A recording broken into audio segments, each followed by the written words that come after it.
Hello, everybody. Welcome back to Hello. the Quad Pod. There's a lot to talk about today. Yeah. I am Carlo. I'm Sam. Again, a lot to talk about. We're gonna get to it. We have a bit of a bigger agenda for today. Yeah. But as you can see, something to keep track of during this episode. In the wake of the elections, about 2 days ago at this point, we do have a mandated woke quota. So we got to hit those numbers by the end of the episode, and we're gonna keep track. So If you guys have not seen the middle of your screen, woke is back. it is back, and we're gonna get to that. We're gonna get to that. But as always, we have a number of items to go through for you guys.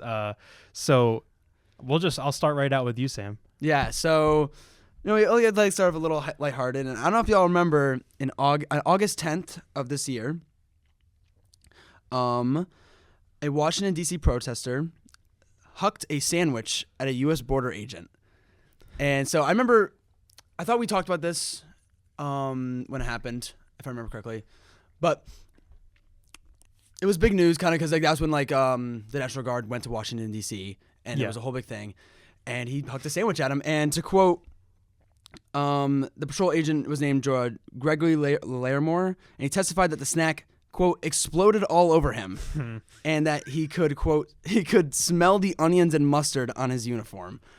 Obviously, big stuff here. Really, that would probably ruin That's traumatizing. Yeah, I mean, I don't know how he could not only wake did it up the ruin next his day. That's traumatizing. Yeah. So he was, he went after him for assault, but he was just found not guilty. Mm-hmm. And this is big stuff. This is important. Yeah, real important stuff. It was a 2-day trial on a Thursday. This was I'm trying to find the exact date, but apparently the jury quote they all think it's funny, said one of the Mr. Dunn's lawyer, and Mr. Dunn was the person who threw the sandwich. His name was Sean Dunn, and I didn't know this actually, but apparently he was, after it went out, he was fired as a paralegal. And so he's like, not a direct quote, but he said that he was excited to get back to his regular life, after all this. Wow. Because I didn't think obviously you throw a sandwich at someone. I mean, they didn't consider it assault, which I don't think it is. He threw a sandwich at him. I mean, if his biggest complaint was that his uniform smelled like mustard, I feel like it's not that big of a deal. No. But I don't know. It's I never would have thought it had that big of consequences. Well, yeah, because if I'm not mistaken, they wanted those charges to be federal when they first filed them back in August, and then they were knocked down because they slowly realized, they had the realization it's almost as if you invade people's city, they're not going to reciprocate any sort of respect. Honestly, I think the only thing that happened to him was that his sandwich was thrown at him with how much was going around. Yeah. To quote the agent, he said, "I could feel it through my ballistic vest." He said of the sandwich's impact, adding that an onion string hung from his police radio and mustard stained his shirt. He was really upset about the mustard. But another thing funny about this is that he added that he had been the butt of jokes by colleagues ever since. He was also gifted a toy sandwich with a patch reading "felony footlong." Which, how can that happen? And you're not okay, I'm being a little ridiculous here with this joke. I actually trying to seek. Yeah, I don't know what the word was, but yeah. You're stretching it quite thin when you were getting into the specific condiments and how each specific condiment personally affected you. The mustard got on his shirt. Mustard. We've said it too many times for that not to happen, right? Yeah. But I mean, yeah. Honestly, it was ridiculous. The whole thing happening was funny and ridiculous. But the fact we're still talking about it now. Yeah. Is kind of insane. But I mean, I hope he gets back to his normal life. You know what I mean? Yeah. I hope it's I know we and the conversation we had about this back when it first happened in September, which feels like a lifetime ago. Because you brought it up before we started recording, and I could have sworn it was back in the spring. Yeah, it said August 10th. Yeah, so that was definitely earlier this semester. Yeah, but my goodness, yeah. I mean, just a mark of how truly not serious a lot of this is. Honestly, we should look at when we're done with the semester, we should look at how we started the beginning. And it's gonna be after our president is done with their the 4 terms. And they're just 4 years, and they just look so older. And yeah, these 3. I say 3. It's not even really 3. It's been 2 months. These 2 months, I'm sure, have aged us and oh my god, yeah, battered us down a little bit. But yeah, we're gonna get now, if you think, into the big stuff. Yes. So yeah, as I'm sure you are aware, at least I hope you're aware, the elections happened this past Tuesday. Crazy stuff. And very, very big outcomes nationwide. So we can start right here at home in Pennsylvania, or if Pennsylvania's not your home, The home of us. The home of us. The home of us. And if you're in Westchester, then it's the home of you as well. Pennsylvania retained the 3 Supreme Court justices that were up for retention, and it was not even particularly close to those, which was really, really cool to see. And I'm speaking on just on behalf of us personally. We were very much for keeping them in, and so it is very happy to see that they. Yes, yeah, because it was kind of a historic effort to unseat them, given the current political climate and everything. Yeah. Because the justices have been very kind of active in protecting and promoting voting rights, women's reproductive health, LGBTQ plus rights, all these things. So. And, not to mention that they were recommended by the Pennsylvania Bar Association for retention, which, should tell you as much as you need to know. Yeah. But yeah, it was a great outcome in terms of that. Very, very, very happy to see that. And here in Pennsylvania, we're still a swing state. We still got a lot of different kind of things going on at different places of the state, like locally and whatnot. But, we have Democratic Supreme Court that's going to make sure that our rights are protected. Josh Shapiro is going to keep doing his thing as governor, I think at least until next year, right? If I'm not mistaken. So. Yeah, that's what I was. Yeah, he'll be up for re-election next year, so we'll see if he actually wants to go presidential or not. That's another thing. Yeah, I've been hearing like rumblings of that, which because he wanted to be. I think it kind of came out as like he was very interested in being the VP candidate with Harris last year. Obviously, that didn't end up happening. Yeah. But yeah, we'll see. I don't know. As far as I'm aware, I don't have numbers to back this up. My perception is that Shapiro is well liked in Pennsylvania here. I have that same idea. I believe I don't have numbers, but like there is this idea that he's very well liked. Yeah, and it's funny you bring up the president stuff because I do believe also it was this week that Gavin Newsom also said that he was interested. Yes, it's funny to use the word interested. It's more so like it's the most transparent thing ever that Gavin Newsom wants to run for president. Yeah. But I feel like I just saw something recently about him saying that he like is on his radar, and so it's like I'm excited to see how that plays out because like even when it comes to Democrats, I don't believe he's very like in some ways well liked. In some ways, yes. It's really interesting now because I and again, I don't have numbers to back this up. We're not from California. No, we're on the other side of the country, so do not take this as gospel, right? But if I had to venture kind of like a guess based on like how I kind of because I follow politics as a political science major. If you ask somebody before this second Trump administration, they probably would have a much more wishy-washy perception of Gavin Newsom. Yeah, because in a lot of ways he is just kind of I don't want to say milquetoast because like he has a personality to him, you know what I mean? But like kind of like in terms of policy, kind of run off the mill, right? Like nothing too insanely progressive or crazy about the things that he proposes, like as a politician. So yeah, people would probably be kind of indifferent about him before the second Trump administration. He's really come into the limelight as the most outspoken opponent, arguably, or maybe not arguably. Maybe you say he just is without a doubt. To Trump in the second administration. So yeah, I feel like it's I whenever you hear the name Gavin Newsom, I feel like there's people that either just like hate his guts or they're just like kind of indifferent. Yeah. I don't know. It feels like this like the loving support for Gavin Newsom is not there. Yeah, and that's why. And this is kind of another thing, but it's a conversation worth having. So I'm glad you brought it up. But like obviously, like I'm the kind of person I'm gonna vote for the Democrat no matter who it is. Basically, in the presidential election, I'm a little skeptical of Newsom's ability for basically the reasons you said. Newsom's ability to win an election because he does have a few things against him, right? So, and all the things I'm about to say aren't like my perceptions or what I believe, but this is I feel like a thing. So. One thing is he's from California, right? And people will see that and kind of be like, oh, the coastal elite thing. That's a thing, right? So the coastal elite thing, he's a very polished guy. He's handsome. Got the slick back hair. Yeah. That's another thing people can see him and be like, oh, he's just he's like a mannequin. You know what I mean? Like he's there to be a politician. He's not there to be anything else. And there's this idea with California too, like you're saying that it's like just like the wokest of woke. Like it's like I think that's the perception. Yeah, and I don't know. I feel like if you're having trouble even in your own state people liking you, it's gonna be tough. And also, but going to Josh Shapiro again, though, it's like Gavin Newsom is, I would say, from what I can tell, a lot more well known than Josh Shapiro. That's true. More that's outspoken, true. I would say. Yeah. Maybe people know Josh Shapiro's name, Yeah. but I mean, I think that's something that people actually really like about Josh Shapiro is that he's not on the news every other day talking just saying random things. Yeah, Or, and that's fair enough because and again, I don't live in California, so I don't know what California looks like right now under a Newsom governorship. But yeah, to go back to kind of what you said about he has hinted about wanting to be president. That's like you know when like you're with somebody and like you know where you want to eat, but you're kind of like you're trying to come to a mutual decision and you kind of like you know where you want to eat, but you're kind of like, hey, like what do you think about this place? But like that's where you want to go. Yeah. But you're trying to be slick about it. That's like it's like Newsom's like, yeah, I'll think about it or whatever. And like people are like, oh yeah, Newsom's thinking about it. Like everybody knows that Newsom is going to run for president in 2028. yeah, I think he was more like putting his toes in the water, being like, what will they think? Yeah. It's like okay, like So it's like, what if we kiss right now? what if though? Well, There'll be a poll up on the screen. and we will abide by the results. That's a fact.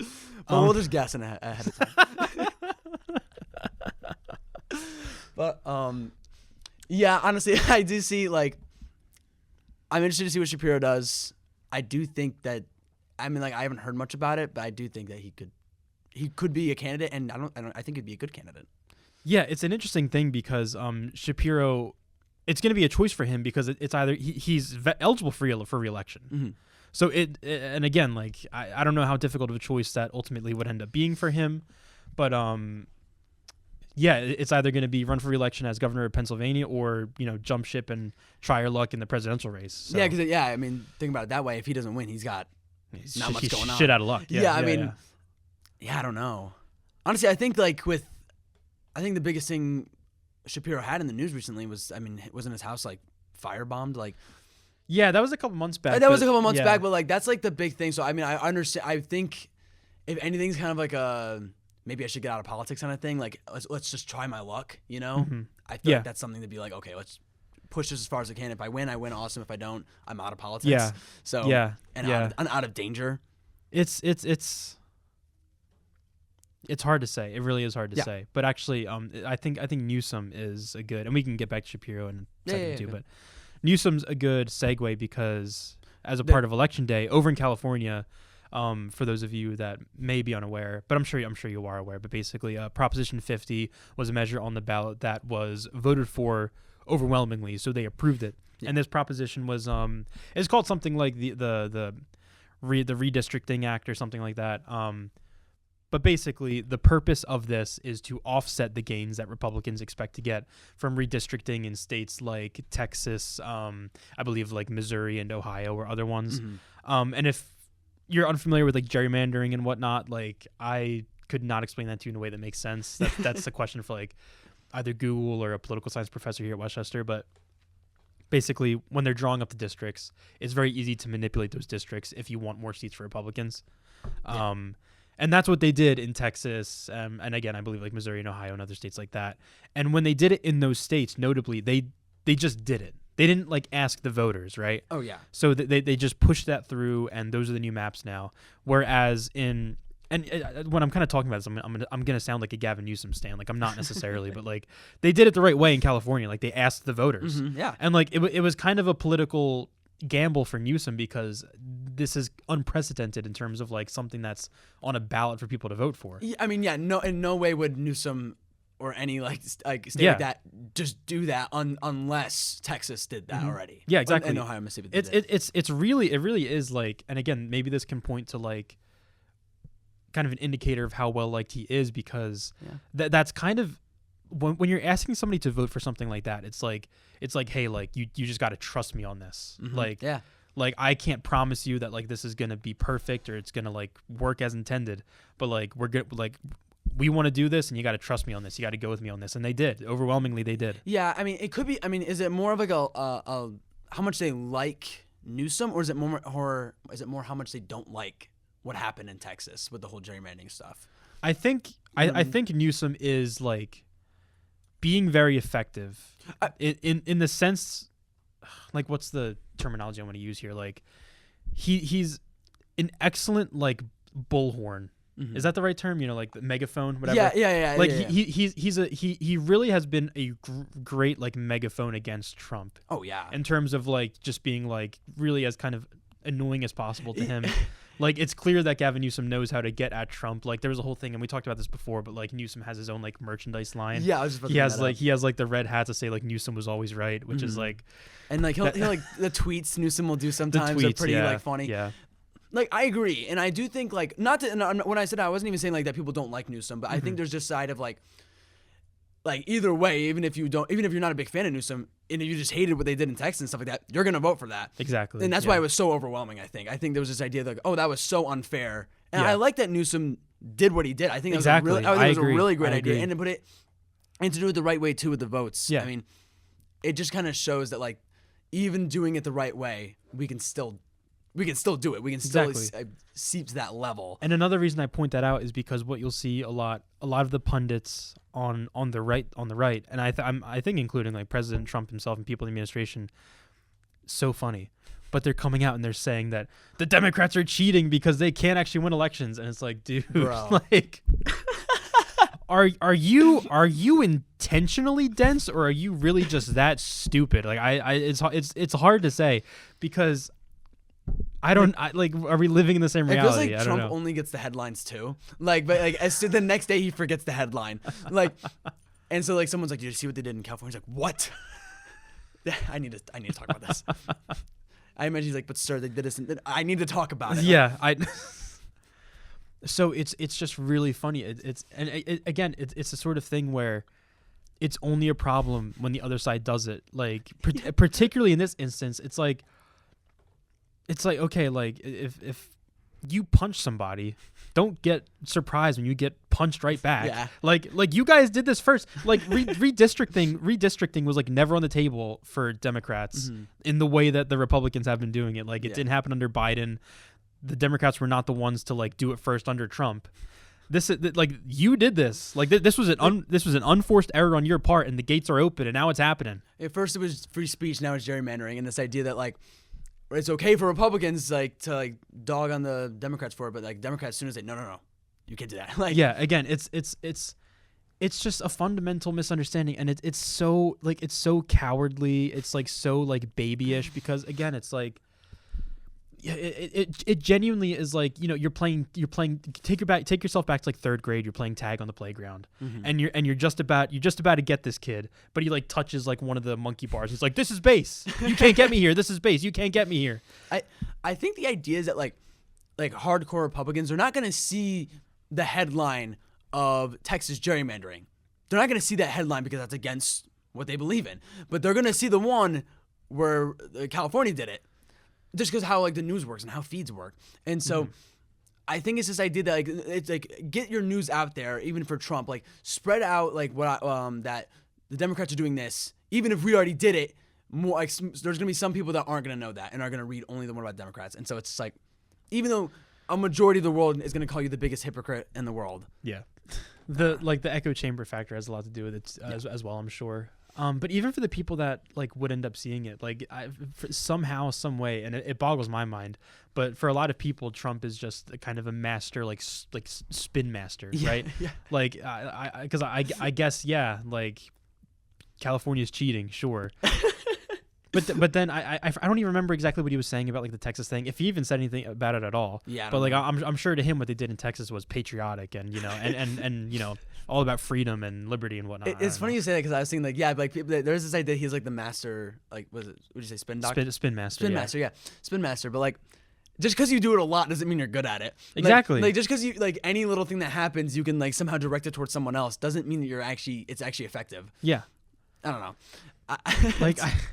And the main reason I said it boggles my mind that like he's still as effective as he is at like basically making things up and having people just run with it is because like if you see this dude like appear in public like in the year 2025, the month of November 2025, like he not only does he look like he has one foot in the grave, it looks like he has like 2 feet and a hand in the grave. Like when you see this man, it looks like if anything he's digging down. Yeah, like, yes, yeah. Like with the other hand that's not already. he looks and sounds like a ghoul. I don't know how you can see this guy and see.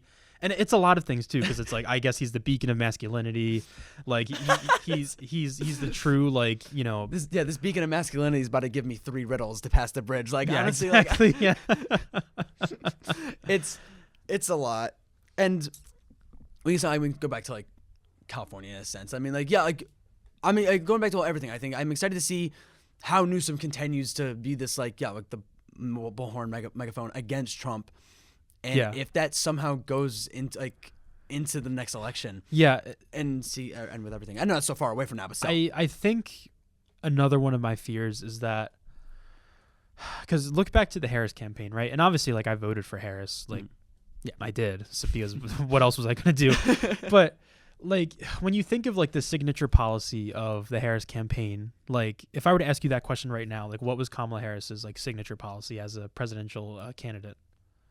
I mean, exactly. Yeah. That's my point. That's my point. I'm not like trying to. I'm not trying to stump you. Like that's my point. And like even for me, like for somebody that is like follows it like more than probably the regular person, she wanted to have like a $50,000 tax rebate for small businesses, which is a very small portion of the population.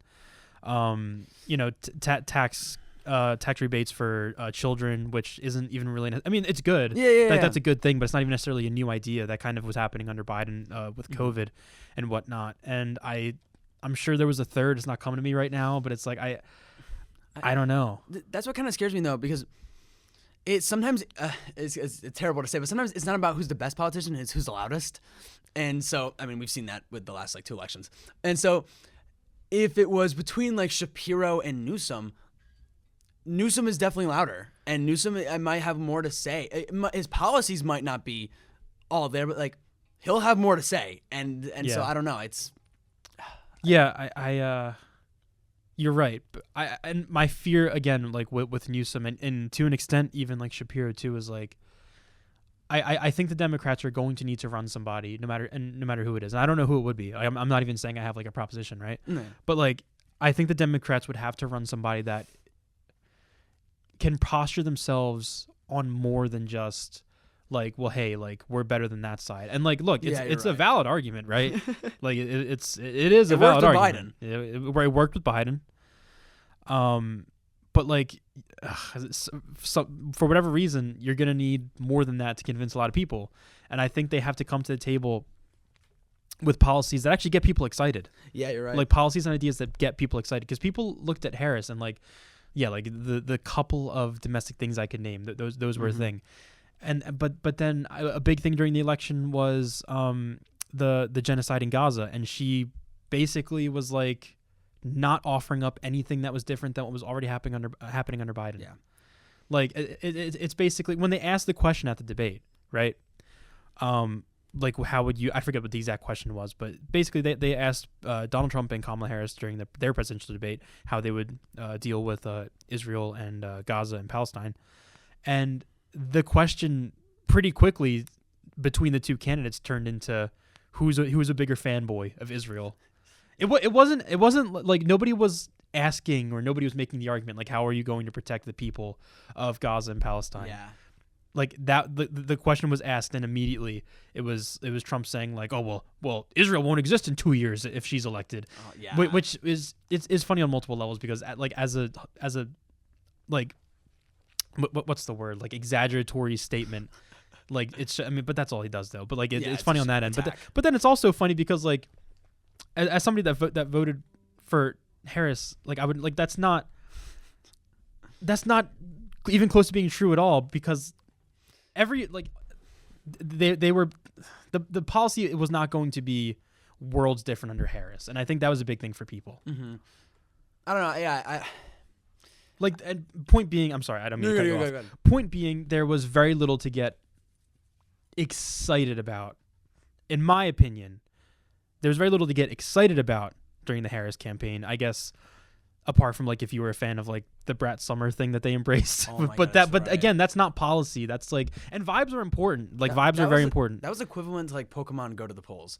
Like, but I see what you mean, and I think that'll play a factor in the next election, because it's like, I don't know if people are just gonna be tired of hearing Trump's name. And so like, if Gavin Newsom's gonna come out still talking about Trump and still doing all this and that, I think people like you said, like we saw with the last election, just being a Democrat, like just being the Democratic side and being not Trump didn't work.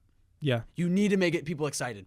And so I feel like Shapiro will do a better job at like bringing a new wave, you know, like, oh, this is a Trumpless era. And I think Newsom's approach is going to be more like, how do we recover after Trump? Being another thing too, Shapiro being from Pennsylvania is a big boost for him. Yeah. Because we are here in Pennsylvania the biggest swing state in the country. Mm-hmm. So, and again, you know, we're looking forward like 2 years at this point, but like good results on Tuesday. So I mean, why not, right? You know, get lost in the hope, you know. Yeah. But it's hard to project, but I think that would be my assertion, is that Democrats really need to not only put somebody forth that is inspiring just like in a vibey way, but inspiring in an actual like concrete like policy oriented way. And again, I don't even necessarily know who that would be. And I will point towards, and I'll preface this with, I totally am understanding the fact that like Zoran Mamdani's platform probably is not translatable to the national scale. Probably not. As much as I would like it to be. New York City, obviously it's New York City. It's definitely a very much more liberal leftist area.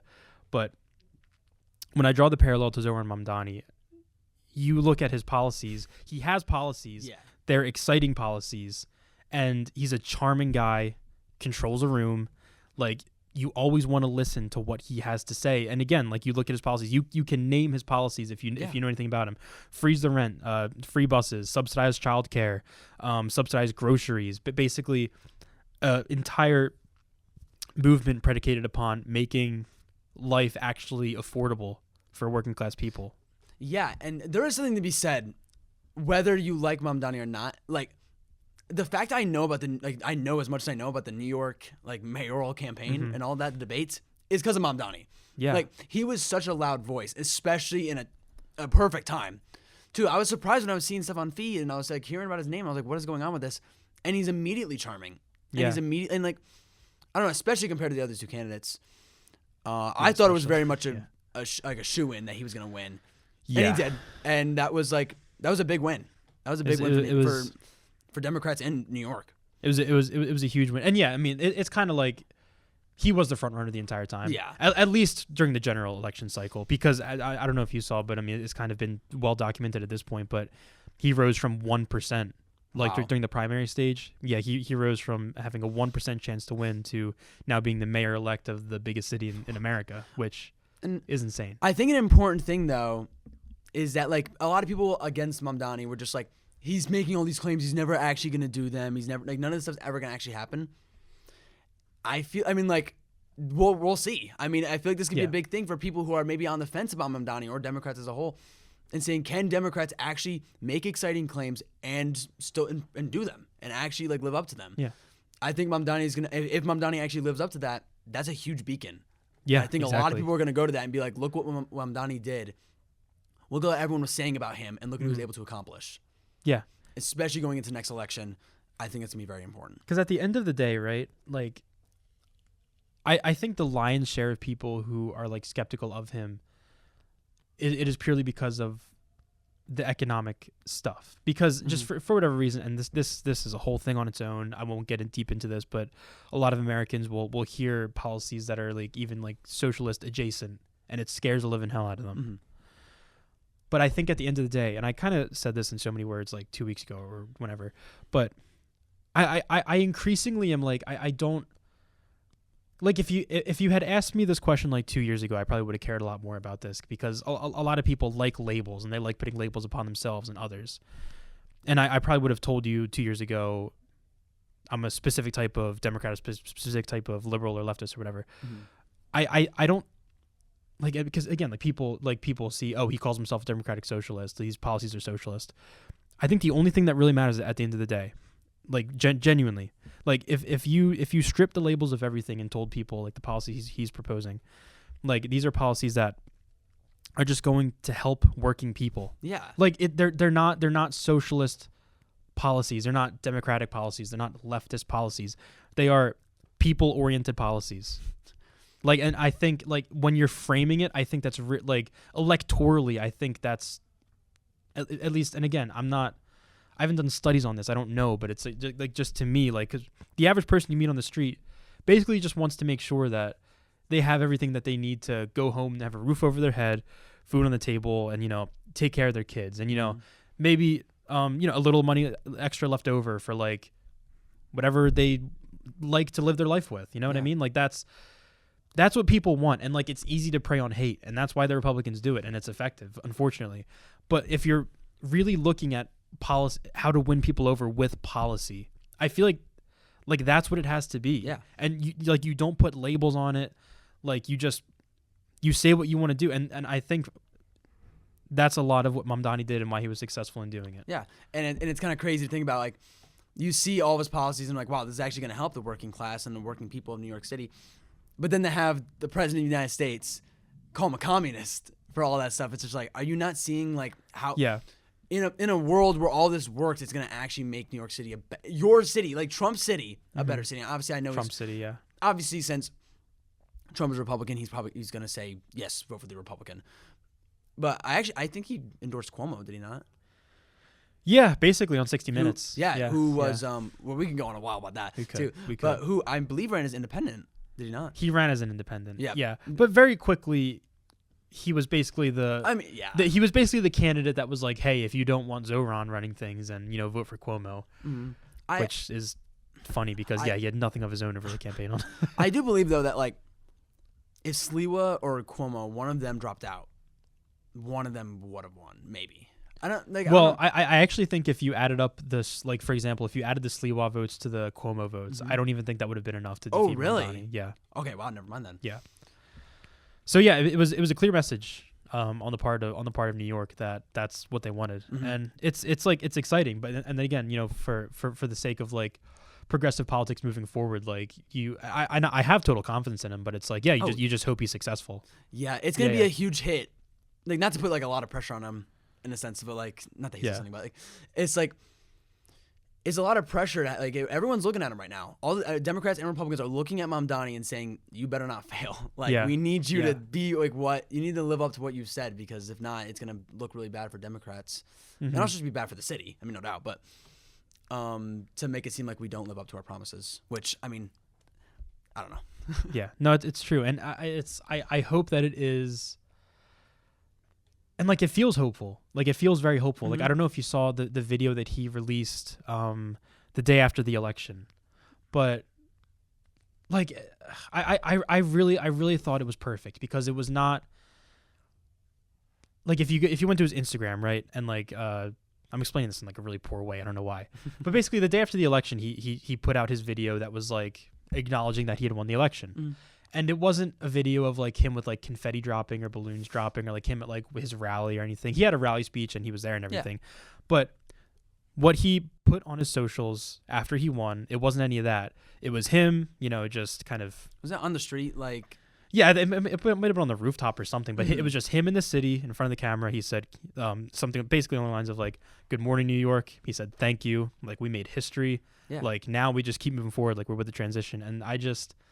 Like something about that, I don't know, and like I do feel, I say it so skeptically because like there's still so much to be done, but I feel really hopeful. Like it felt like I woke up and I watched that when I woke up, the video of that he dropped after the election. I like it felt like it felt like the beginning of like a new day in the country. Yeah. Granted, that new day is like a Tuesday, and the weather is kind of shitty outside. And you don't even necessarily want to get out of bed, but it's a new day, and it's better than Monday. And it's crazy. Yeah, exactly. It's crazy the amount of pull Mamdani had just trying to go for not governor or anything, the mayor. Yeah. Of New York City. How much like leverage he had, not just over the city, but over Democrats and the American people. Yeah. That like even in Pennsylvania. I mean, I know we're very close, but like even then, we're still filled with this like level of hope. that Yeah. that Mamdani can inspire other people. And it was also just a very great election night for Democrats. But something about Mamdani, there was something just, I don't know. It's tough to put into words like exactly like how hopeful he makes a lot of people. Yeah. Including myself and because, and I again, for a number of reasons, I think for some older people it's a bit harder to understand, whether it be, you know, that Cold War kind of messaging really got to your head, or you know, if you just kind of aren't really tapped into what it feels like to be a young person, which I couldn't even necessarily blame you for, but like for us and like for people our age, like I'll speak for myself, but I feel like I can also speak for a lot of people my age when I say this. It's like when people my age look out at the world that as it is, it's really like daunting and intimidating, because it's like the world as it is, like what is our place in it? Like how are we supposed to make like a living in the same way that even our parents made their living? Yeah. It's like a lot of things look really, really bleak. And again, like if it helps people understand why people gravitate towards Mamdani so much, he's a guy who came forward and he's just genuine in his desire to implement policies that, again, they're not left-wing policies, not right-wing policies. He's not posturing on that kind of superfluous vocabulary. Mm-hmm. He's saying, we're just going to do policies that are going to help you and like make your life easier. And he's passionate about that.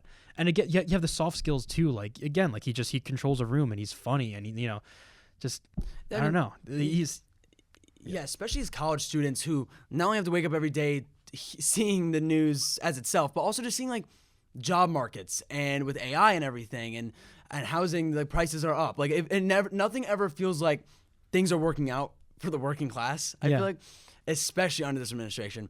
And so to see, someone in New York City, the biggest city, like finally start to make changes that help the working class, people who are coming out of college and need jobs and need a place to live and need to get to their work or back home, and helping those people, that's what we want.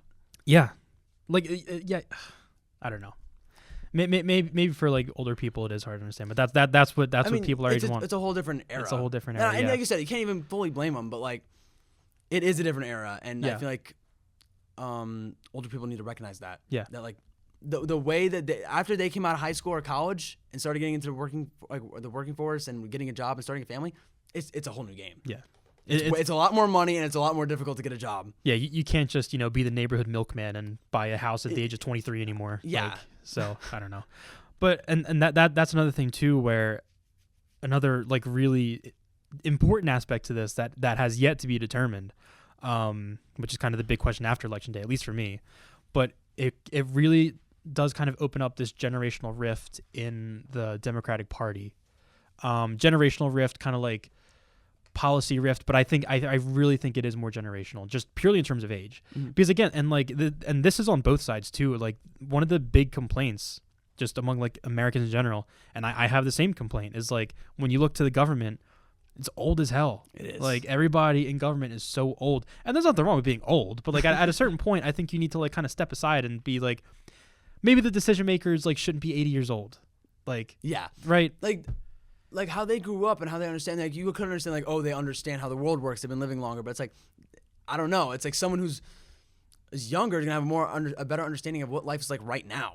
Yeah, I don't know, and that's not, obviously it's very general, obviously everyone's different, but like I feel like that's another reason people voted for Mamdani. He's young. Yeah, exactly. Well, how old is he? 34? Was it 34? Yeah, 34. And it's happening all over the country, and again, obviously I hope that the result is that the younger people are just allowed to take the reins. Obviously, that's my hope. But it's happening all over the country, like no matter where you look. I know one of the more higher profile ones is ongoing in Maine. If I said the name Graham Plattner to you, does that ring a bell? Like, I know the name, but like only because recently, and I don't know much about it. So Graham Plattner is running to be the Democratic nominee for a Senate seat in Maine. Okay.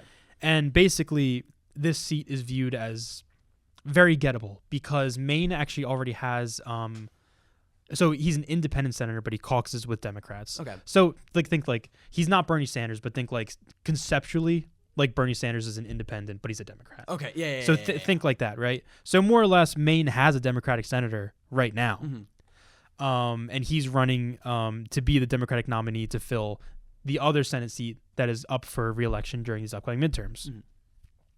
And for that reason, they see that as a very gettable, flippable seat because they have a Democratic senator already, and Maine has like a lot of people who vote blue there. It's doable basically. Yeah.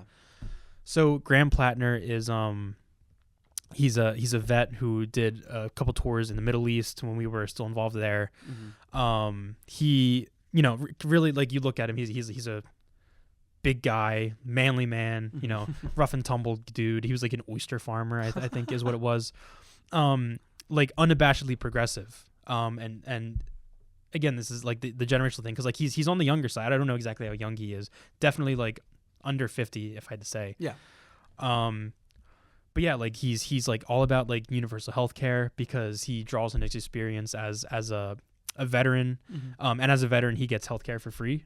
Oh, that's right. So he talks a lot about how that genuinely changed his life and allowed him to do things that he would not have been able to do otherwise. So big proponent of universal health care in the same ways that like, Bernie and AOC and politicians like that are. Mm-hmm. All about, the social things of basically just, equality across the board for all different groups of people. Like, and again, like very like kind of straightforward and like blunt and like I don't live in Maine. I've been there and I'm kind of familiar with like what the attitude is up there. Mm-hmm. The perfect guy for Maine, because again, former like oyster farmer and like gruff guy. Crazy ass job. Yeah, crazy job. Yeah, but super progressive, and people are really gravitating towards him up there. But what had happened is about a month ago at this point, you know who Chuck Schumer is, yeah, of course. He basically, I don't know if he's like the head of the DNC, but obviously like he's heavily entrenched there. He's a leader of the Democratic Party, the old order of the Democratic Party at least. And basically what they did is they put together a I don't know if it was like a super PAC necessarily, but basically they gave a lot of money to the current governor of Maine. I forget exactly what her name is. You have to forgive me. But now the governor of Maine currently is Democratic, which is why there's kind of the connection here. But Chuck Schumer basically gave a crap ton of money to the current governor of Maine, who's a Democrat, because he wants her to be the Democratic nominee, because she is a moderate Democrat, as opposed to Graham Plattner, who was a progressive Democrat. And the real kick in the rear end here is that governor that Chuck Schumer wants to be the nominee, if sworn in as a senator, would be the oldest senator to ever be sworn in American history. How old? Yeah. I can look it up right now. Yeah. That's insane though. Like, I don't know. I don't. Do you think it's still like a shoe-in for that guy to get in, or is it? So it's not. So her name is Janet Mills, and she is 77 right now. Oh my god. And so by the time she is sworn in, which would be, she's the current governor, you said? She's the current governor, yeah. So she's 77 now, which means that by the time she gets sworn in, and that would be January of 2027. Oh my god. I think she'd be 79 at that point. That's kind of, and it is absurd. It's absurd. Yeah. Like, and to think, that guy's so much younger. Even though she's, I'll look up his age. Moderate. I think more people are gonna be attracted to a younger candidate. Absolutely, yeah. Yeah. So Graham Plattner's 41. 41, yeah. He's almost half her age. That is kind of crazy to think about. Yeah. Wow. Yeah. I think I just have to say I don't know the whole political landscape of Maine, but I believe that I feel like a war cry from the Democratic Party has been for younger candidates. Mm-hmm. And again, we keep going back to him, but when you look back at it, it probably is going to end up being like one of the best political campaigns that has ever been run. So maybe it's even unfair, but again, Zoran, right? Yeah. He went, like I said before, he went from 1% to now being the mayor-elect. Also, the sheer amount of money that the billionaires of New York spent to try and stop him, and it didn't matter. So, and again, the hope is high right now. We're high on hope because Chuck Schumer might be sending a lot of money to Janet Mills in this Senate race in Maine, but the blueprint is there to overcome that and just kind of reach out to the people. It can be done. Yeah, and especially we're on the high of the Mamdani hype train, and this idea that the hope is here, and so I can't imagine this is where it ends, and so this idea that if it keeps happening and like Mamdani keeps doing great stuff, that hope will stay high, especially when it comes to 2027 with all this, like with main elections like this. Yeah. Yeah, and it's funny too because like Democrats were flabbergasted that they lost the young vote in 2024. Yeah, and again, like I'm not saying that it's funny when you talk about American politics because like we failed an open book test, right? Like we knew everything was going to happen. Yeah. But it's like if you want to say like the Democrats we're not giving young people like all that much reason to hope. Yeah, like it was kind of like. The Harris campaign was, hey, we're gonna keep doing what we've been doing, basically. Yeah, I was just and about so to say that. I think if the Democrat Party wants to keep winning, again, it doesn't even necessarily have to be like the most insane left wing, super regressive policies, but just it cannot continue to be the Chuck Schumers and the Nancy Pelosi's of the world. Nancy Pelosi actually, who has announced her retirement. That's another thing that we were looking at before. But leadership has to be turned over, at least in my mind, to the new generation of Americans. If they want to win, and if they do that, I really believe that they can win again because Donald Trump was not doing anything impressive in terms of like winning over the young vote. He was basically saying, hey, if you don't like the way things are right now, which in a vacuum, a valid statement because over the past like decade, American life has been like really like rocky and uncertain. So in a vacuum, fair statement to say, hey, if you don't like this right now, and the status quo at that point when he was running last year was a Biden administration. So it was very, very easy for him to say, hey, if your life's hard right now, look who's in charge right now. Me, I'm going to change things up. I'm going to shake things up. I'm going to do it differently. And again, if you actually looked into that, you would know that a lot of that was crap, to put it mildly. But like posturing even superficially is important. Yeah, it was definitely a bad move on the Harris administration to try and be like, we're just going to continue what we've been doing when it's just not.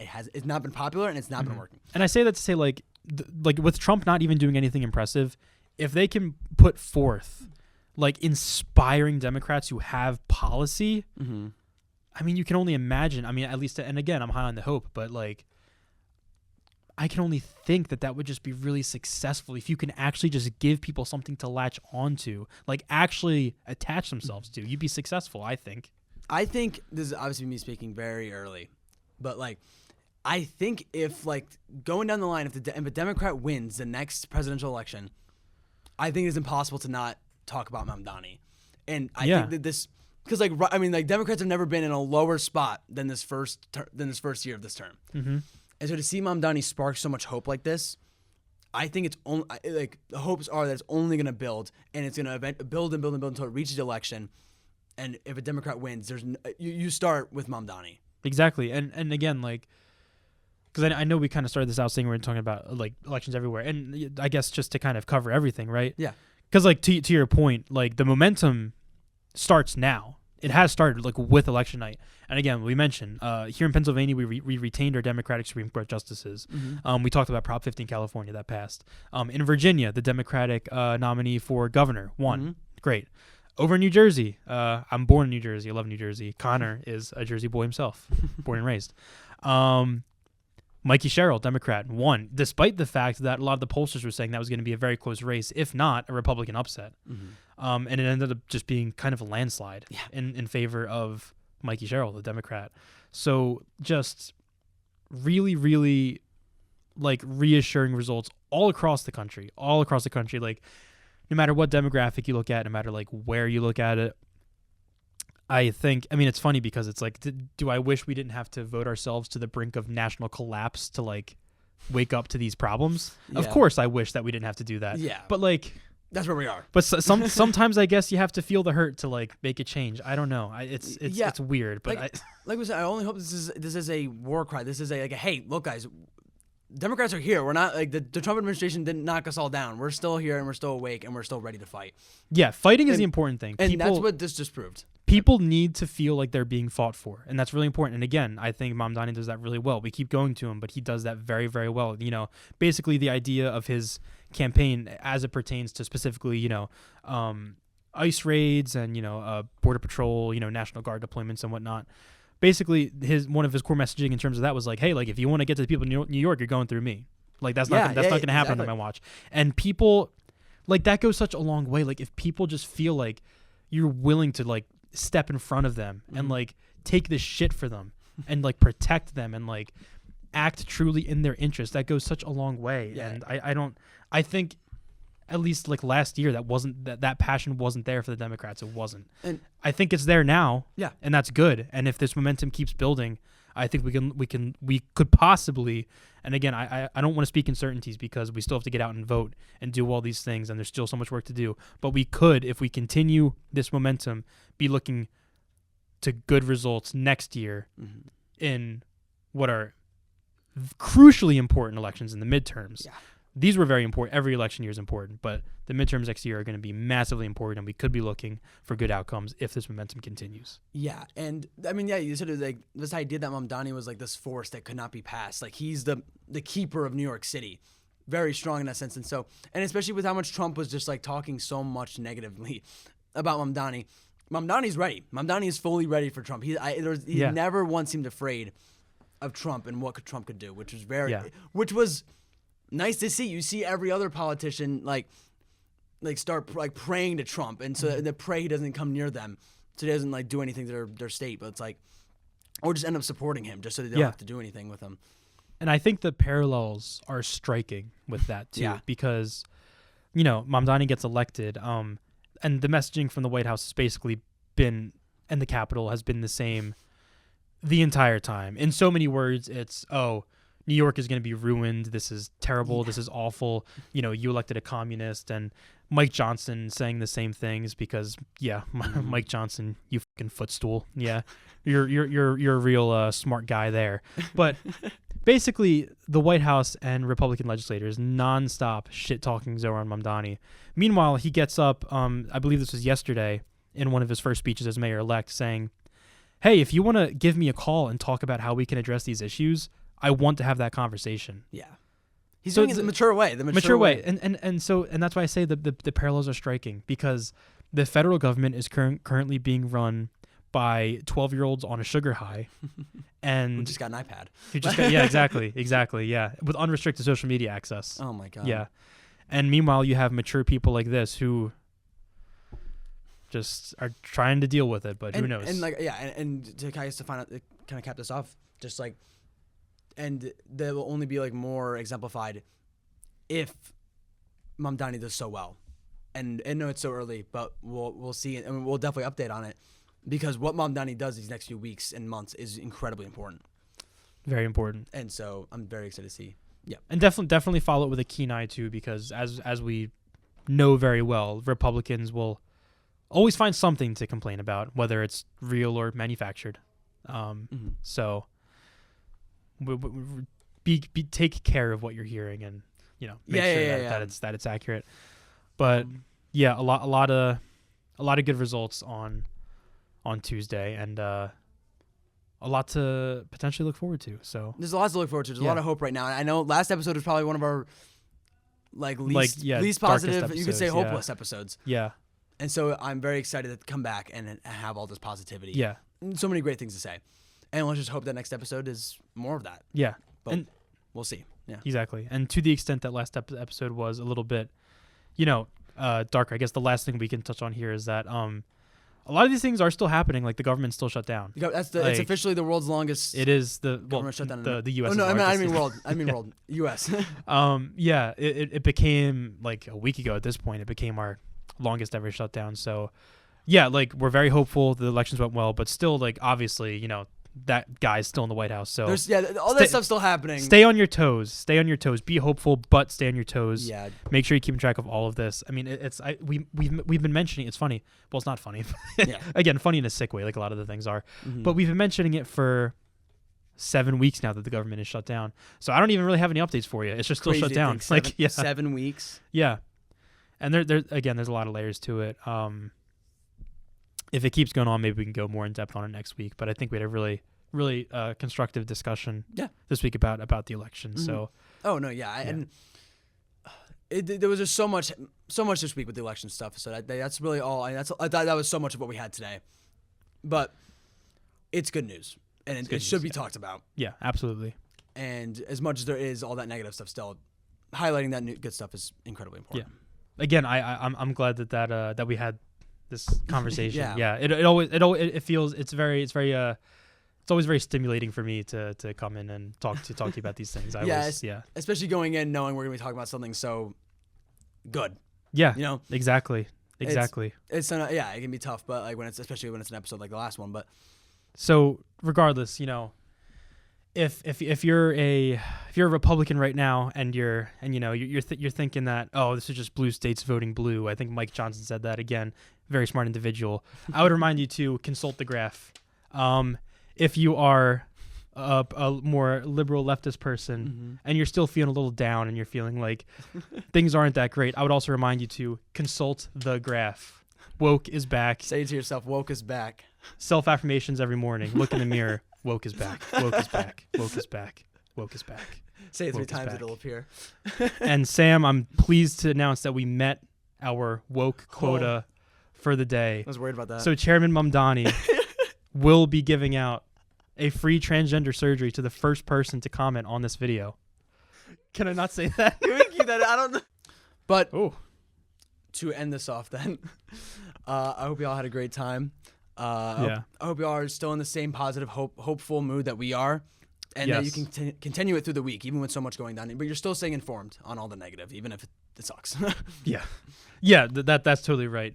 Hope is great, but stay informed in everything. Nevertheless, all the shitty things are still going on. So yeah, but yes, a good week. Yes, a better week. A better week yeah. is to say. But yeah, I guess thank you so much for tuning in. And as always, we'll be with you next week, going through the things. So yeah. Thank you so much, and we will see you then. Goodbye. Thanks.